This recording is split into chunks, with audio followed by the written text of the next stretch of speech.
Right, we're back in the shop on the old Plymouth. I managed to get that front floor pan removed out of the car. It's supposed to be removable anyhow, so you can access your master cylinder, your brake master cylinder, linkage for the transmission, and all that good stuff is all right there. So they designed it to be removable. I do have the stamped floor pan that I purchased to replace it. This is the old one, of course. It's pretty shot. There are a few things that the new one doesn't have. For instance, these little nutserts are for the linkage bracket for the throttle. They actually bolt through the back side. There's a bracket that bolts on those. So I'll have to drill these holes out just a little bit more on this one and put in those nutserts so I can bolt up my linkage again. There's a steel bracket and threads right here for the accelerator. So of course the new one doesn't have that, so I'll have to I'll probably just cut this one out, clean it up, and tack weld it onto the bottom of this other one. And then if you notice the old one, there's a nice big hump right here. This is actually where the starter goes into the bell housing of the transmission. Well, this doesn't really have that. And I kind of laid this in place. And of course it won't fit because it hits the hump of the bell housing. So I think what I'm going to do is, this looks like it's got enough metal back in here. I'm going to clean this up, wire wheel it, and I think I'll take the plasma torch, cut this out a little bit, clean it up, and then lay it over here on this one, mark it out, cut out the section here, and actually weld in the hump from that floor pan into this new one. And then I think this piece will pretty well be ready to go. I'll have to enlarge these 3 holes. They are where there's a piece of rubber grommet, basically, that goes around the steering column and gear shift. And they have little pegs that fit down in there. So I'll have to enlarge those 3 holes a little bit. The access panel for the master cylinder, it actually fits in here pretty good. I'll have to knock out the hole, the bolt hole. There's supposed to be a nutsert there too, because if you can tell, I couldn't get the bolt out of this one. And then I did go ahead and I broke down and spent another 190 bucks for the matching floor pan that goes with this. So this actually sits on top of there like so.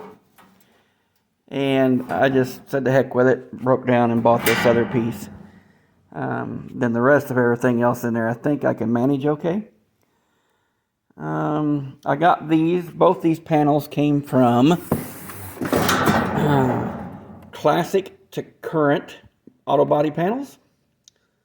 And they're actually, got them relatively quick. I think it only took a couple, 3 days to get them. So that was pretty good. Like, they're nice heavy steel. Just, of course, any of those body panels, they're not just a straight drop-in panel. You're going to have to modify or do certain things to make them work. So that's going to be our next project, working on those. Getting stuff cleaned up, wiring, wheeling the floor pan that's still there. So I'll catch up with you when I've got that part going. Thanks. Right, back in the shop on the Plymouth. Been working on doing some floor pans. This is what's left of the removable floor pan.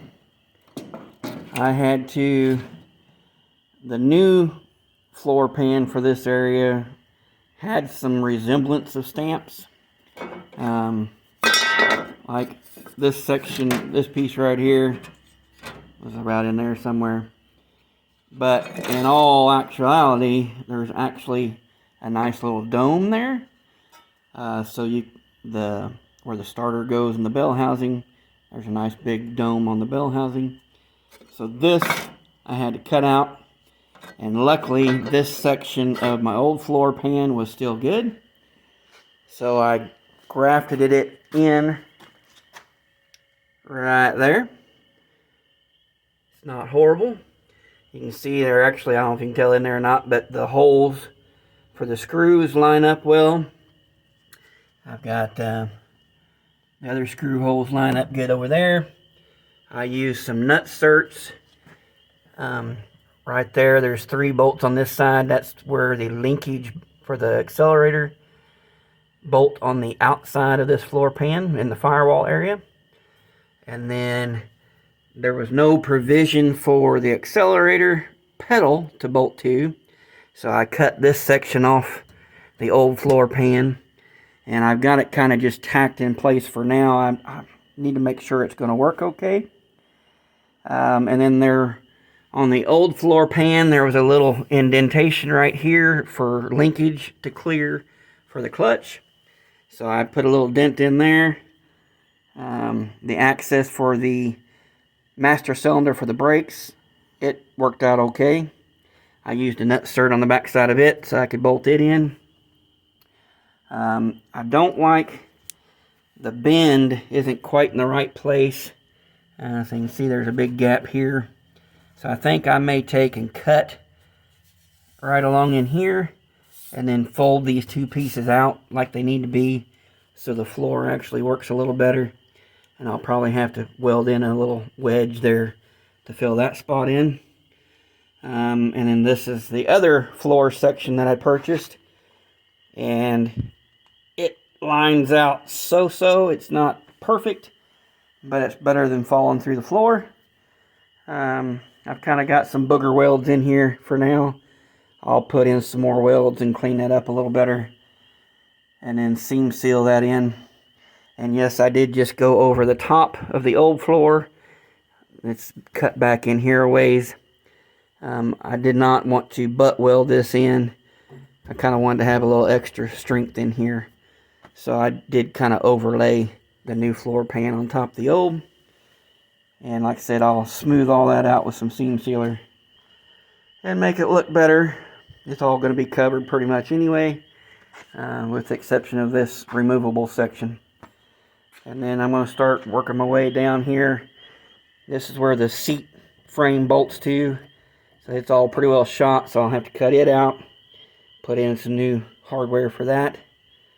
But it's coming along. It's not perfect, but it's a heck of a lot better than it was. And hopefully we won't fall through the floor anymore. So I'll keep plugging at it. And just get it little by little. Alright, thanks guys.